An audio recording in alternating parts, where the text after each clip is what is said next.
Welcome back, ladies and gentlemen. Sorry takes the win and ties it up 1-1. And here we go into Game 3. We're going to Iron Fortress here. This next matchup. Now this one is going to be pretty cool because these two players are actually going into the same group of Star League on Thursday. Yeah, that makes it a little bit more awkward and a little bit more difficult as well, because no doubt their teams are going to be like, hey man, you better play your best in Pro League. We know like Star League's important to you, but this is the most important thing of all. We have to get the wins in Pro League right now. I think this is a cool preview for TY, right? We don't see him that much this season. Only 10 times we're in round 4. This is much, much less play than we saw last year.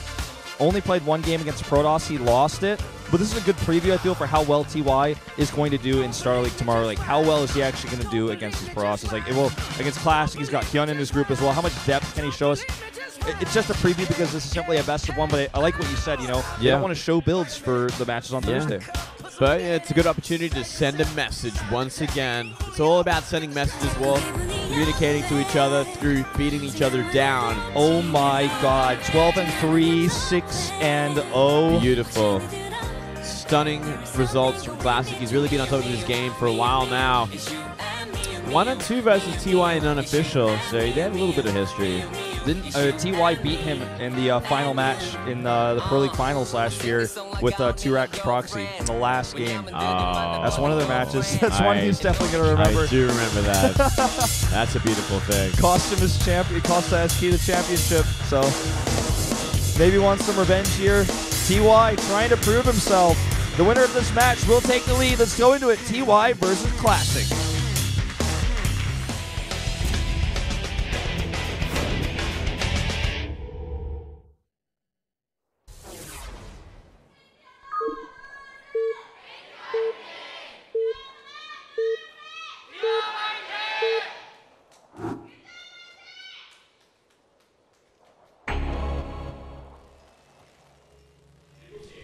Terran player in red. It's TY with the bottom left.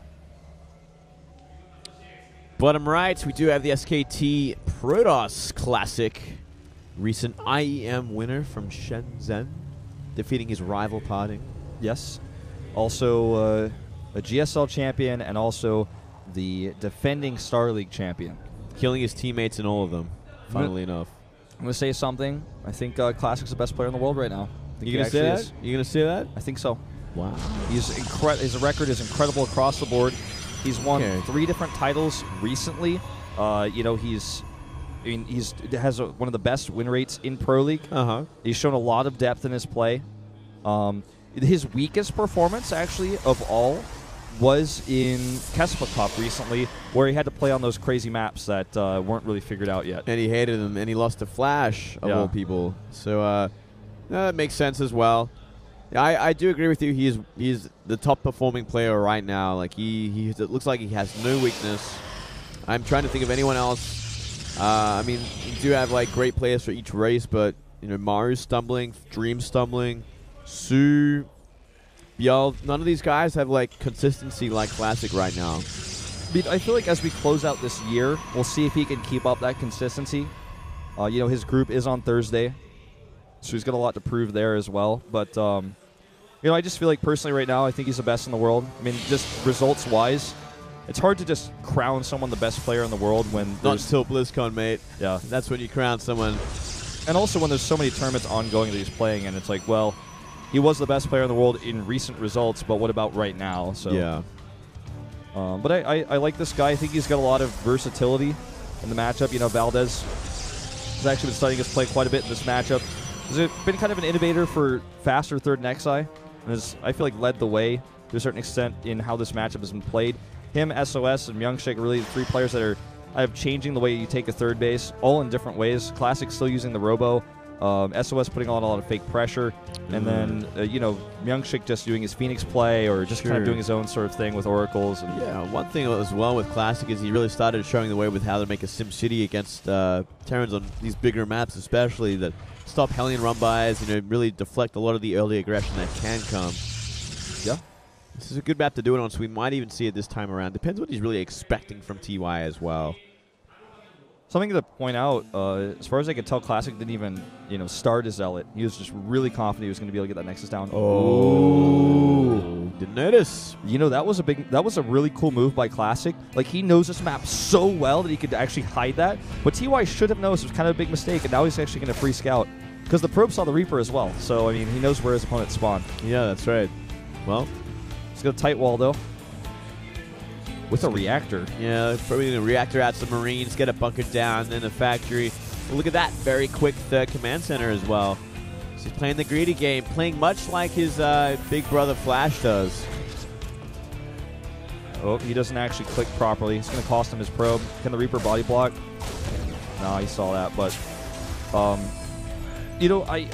think that Classic will just, immediately go into Robo from here because he could scout early on. He's also going to be able to do a follow-up scout with this Mothership core. I think he's just going to take a super fast third base in response to this. He certainly should.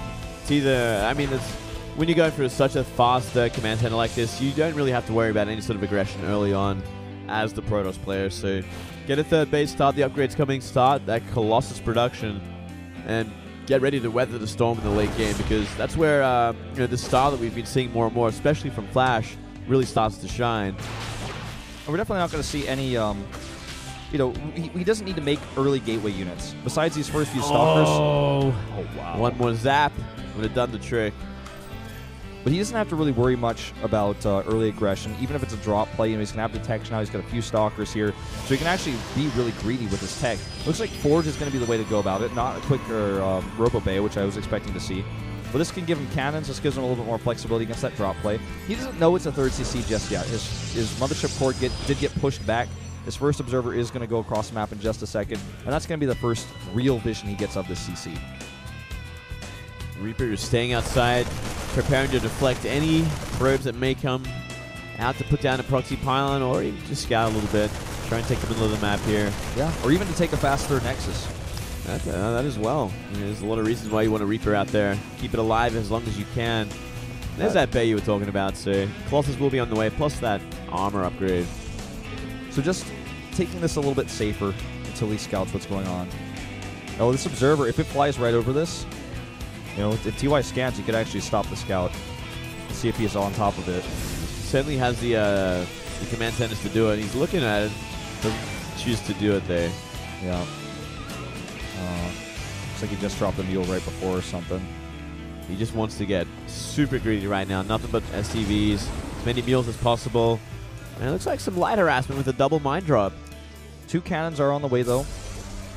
And so this is going to be tough to do big damage, even as an Observer in position. We'll chase this Observer down, though. Already got the vision it needed, but as I was saying earlier, Classic is just totally cutting the gateway units. 3 Stalkers is all he wanted. He knows bio attacks are just not feasible. They're not going to happen. And it looks like he's, I'd say gearing up to take a third base pretty soon. He's adding a few gates before he does so. Yeah, probably wants to stabilize this a little bit longer, maybe wait for that upgrade, or just, there's gateways, so he does have the army to kind of buffer for the Colossus and get ready for this double drop that's going to be coming his way in just a moment. So Reaper's distracting over here. Nexus cannon goes down, and TY just abandons the drop completely, does not even attempt. Look how late the engineering bays have started for TY, by the way. That is some very late upgrading. I think we might see like a 1-1 timing just based on how late they are. I feel like it's like, you know what? These are so late. It makes sense because you're going to get a huge army super quick with 3 command centers like he did. And behind that, 1-1 on the way at that point. Maybe that's going to hit at the right time. Hard to say. Either way, they're so late. I don't really like these siege tanks. I feel like they're not very useful. This is TY's trademark. It's almost like fan service. If you look at his pin, his logo for Star League, he's got the sun because that's what his name actually means, Taeyong. And then he's got the siege tank there because he's known for making siege tanks in all matchups to be defensive. And sometimes even pushes with them. But he's like continuing to make siege tanks. 1 siege tank, I'm okay with it. 2, it's like, and then 3. The more siege tanks you make in this matchup, the less useful it's going to be. It is going to help him defend this attack here, but TY could, or rather, Classic could easily just back off and take a third base and kind of poke at that third CC and not actually attack into those tanks, which are very expensive. Yeah, he shouldn't really be too pressured to do it. They're very immobile. It's a very big map to be defending all 3 bases on with something like tanks. And just this pressure, 5 SCVs went down for absolutely nothing. And that command center is going in a weird location. Yeah.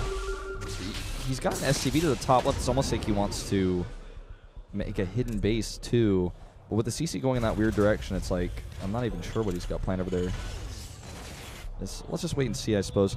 Dark Shrine is going to be giving a little bit more harassment potential to Classic. I think he's probably a bit confused. He's like, where did you send that CC? It's like, yeah, that's... Like, I could check the top left of the map or something? Like, I mean, Classic is poising aggressively, but TY is totally taking the bait. He's making 4 siege tanks. He's got multiple bunkers set up. He's totally turtling. His third base is like out there, and it's not landed, so he can't even drop mules or build SCVs. Yeah, that was strange. It didn't really make much sense. He's going to get it up and running now, but this army is not fit for the late game. This is like an army we see get overwhelmed by the Colossus, the charged Zealots and Storms. Like, what are you going to do without Widowmines, without a huge amount of Marauders and Ghosts and Medivacs to help out? He has no Vikings. He has like 5 Marauders. And let's see how he deals with these DTs. Looks like already not very well. He can't even land the CC, which has so much energy to scan, but without being able to land. Why is the Raven not helping out? Meanwhile, more drops of DTs into the main base. There's a turret here, and he's still not dealing with it. So many SCVs from every single base going down. 18 already. He's actually going to go for the snipe on these tanks, maybe? No, it doesn't have blink. And he can at one point. Everything is just so out of position right now. TY is falling apart in a big way. He lost 19 SCVs to like 3 DTs. And by the way, these DTs might actually clean this up. Okay, he does see him. So I thought maybe if there's no detection there, like they would just wipe everything out. Yeah. Well, now Classic is up 17 Harvesters. He's got 3 Nexi. He's up against such an immobile army with his army that can recoil at any point after they've done the damage. Okay, let's see. He's actually got a bad position here, though. He's probably going to have to recall, I think.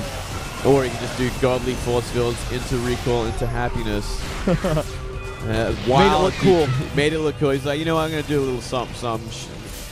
Make the fans happy. He did get a few extra swipes of those Colossi by doing that, so I think it was okay. Yeah, look at the income. Look at the income advantage right now for Classic. You never want to see that as a Terran player at this point in the game. This pylon did so much for him. That pylon plus the Warp Prism in the Dark Shrine, insane damage. And Classic's, TY's defense was just totally lackluster. He had a turret in the main base, but he still wasn't paying attention. He had a Raven next to his third base he wasn't using. He just had a sloppy defense. And you know, tanks are great against like big 2-base timings, you know, where your opponent's super all in, but they have not been useful for him at all in this game. Like you said, the map is big, the bases are far away from each other. Where is he going? He's going to go wrap around the back door, I see, and siege up his tanks over the cliff to the mineral line on the other side. Well, that's one way to use your tech. It's cool, but his army's just going to get obliterated when the time comes. There's already enough Colossus out to maybe even go head-to-head with the tanks themselves. He could just pull the probes out and then either kill this army, or he could go for like a base trade, and he would just wreck it, I think. He has a lot of options right now. I feel like he could just kill the army. I mean, that's what he's going to do. He's got like such huge upgrades. He's got charge in his Zealots. He's got enough Colossus behind that. Ooh, this drop. He does see it. But this drop could do some damage. Let's see how much this does. It looks like he's going to just charge in here. The turrets are blocking a lot, and the good auto turrets as well. But still, this Terran army is just not big enough. And this drop's going to get shut down. It looks like a ton of Widowmines. Oh, Widowmines can do something. Oh, my goodness. That actually could cause some problems in the main base. Classic's starting to drop in supply. And this base is in trouble. Does push this back, but he needs detection. If those Widowmines go off again, it's going to be a disaster. All 5 of them. He's going for the Nexus as well this time around, but Colossus should be able to clean it up with this Photon. Okay, he does bring the Observer over there, shuts this down. TY trying to bring himself back in the game. That was a crafty move. Kind of like it. Yeah, that was a great idea. We see why the tanks were used the way they were. And he kind of did a bit of a multi-prong attack pretty decently. Didn't do too much damage in the main base, but kept him busy for some time and traded out the army pretty efficiently. Okay, he needs to get this army away, though. The Classic still doesn't have Blink, and he only has a small Stalker force, so he's kind of struggling to chase these medevacs down. Yeah, he really needs to get Blink, especially against this many medevacs. Yeah, I mean, this is like mass medevac, no Viking. I mean, it would just be incredible to have. Even with only 6 Stalkers, the utility is amazing. Looks like Classic's going to posture on the map, but I didn't see him attacking anytime soon. I think he's just building up an army. +2 to armor is nearly finished up there. That could be some. That's actually +3 even. Like, he's going to have 3-1 to 1-1 briefly, and then the 2-2 is about to finish for TY. So let's see. Okay, this base is being evacuated. TY would love to engage this if he had Vikings. He's actually going to go for a counter Doom drop. So actually he's going to try to make this a base trade. He's got a wall in his natural. There's a recall available, so it's not going to be able to really catch him out too well. Unless Classic is completely misreading this. He's walking back, but he's going to lose some tech for sure. He's going to lose his Robo. He's definitely going to lose his Templar Archives. He might even lose his Nexus. Into the main. No, they recall. He recalls. And actually, I take everything back. He's going to just shut this down. Yeah, shutting everything down here. I guess they put the Protoss back over his side of the map, though. It gives TY more time to make the army he needs to fight this, as well as the upgrades to finish in time as well, though he's still going to be down at least one armor upgrade. Classic really not hesitating in that defense as well. Like, he insta-recalled. He wasn't like, let me recall in a second after I get this base. He just was very decisive there. This Zealot harass should do a lot of damage because these Zealots do have charge. There's no bunker. There's very few units nearby. And the loss of mining time at the very least is very frustrating here for TY. As you can see, he's, you know, only got like 200 minerals or so in the bank. Supply lead getting bigger and bigger for Classic right now. He remains on 3 base, not choosing to get a 4th just yet. He's investing in the Storm now. And Blink. So that's an upgrade we've been wanting to see for a while. He only has 3 Stalkers on the map at this moment in time, but we can always remax on those later. With 4 High Templar, when Storm does finish, and those Templar have been out for a while, they're probably going to have about 2 Storms each. So this is going to be a tough engagement for TY. He will have some Ghosts with his army, most likely when the fight happens. This DT is looking for some damage. I think there are turrets up. Yeah, there's a turret right there. It's a bit out of position, but I think... yeah, you can start working on the SCVs until the scan comes. Yeah. I do like that. Ooh, big scan in the middle of the map, looking for the army. Sees it. Okay. Storm nearly finished. He's going to try to avoid an engagement until that happens. Just 2 kills here, but it's denying more mining time. It can actually just hide back here. And most of the bio, of course, is away, so this is going to be frustrating as it's in something over there. Completely maxed out at this point compared to the 180 of TY. They're pretty close in army supply. Mostly in the workers, are they different? You should have about 4 Storms ready here. Maybe even up to like 6 or so, with 2 more High Templar joining in. Actually, 4 more High Templar joining in. He's got a lot. I think there's 2 Templar going up north. Maybe they're looking for SCVs. Hard to say, but here we go. Storms on these Vikings, incredible here, but he needs to follow it up with Storms on the bio as well. All right, these upgrades for this Protoss army are so good. And look at this, Archons at the front to tank with these Zealots, doing so much extra splash damage. One of the Colossi wasn't even fighting, but it still doesn't matter. He just crushes this army. The Vikings fell too quickly. Those Templar from the top weren't even necessary. And I think that's just too much damage here. It's way too much damage once again. Protoss overwhelming the Terran player. GG. Classic, you know, he held on, made the army of his dreams, and then steamrolled when he had to. Very stylish, kind of snazzy play at a TY, but at the end of the day, standard play works better. The finger wag, see you on Thursday. Yeah, the Dark Templar harassment just ruined that game for TY. It ruined everything he had planned. Everything was so much slower and smaller than it would have been. That it was, Moonglade. Well, guys, get your friends in here. Tell them to tune in because, you know, the next match could force us into an ace match. We'll have to wait and see. But this is definitely going to be a good one. It already has been so far. We saw the first match went to KT. But SK taking 2 wins back-to-back now. 1 win away from taking their 4th win, putting them at 4-0. That would be amazing. And that would actually be so horrible for KT this round because they are already just above prime. Yep. They would take a -2 indicator as well. And that would put SK at the top with +11. So, pretty crazy. Pretty crazy. It's a scary thing for KT. Yeah. There's Classic's Star League portrait. It's on the wall here. Starting to build a collection of those. It's a great photo of Classic, one of my favorites. There's his golden hand as well.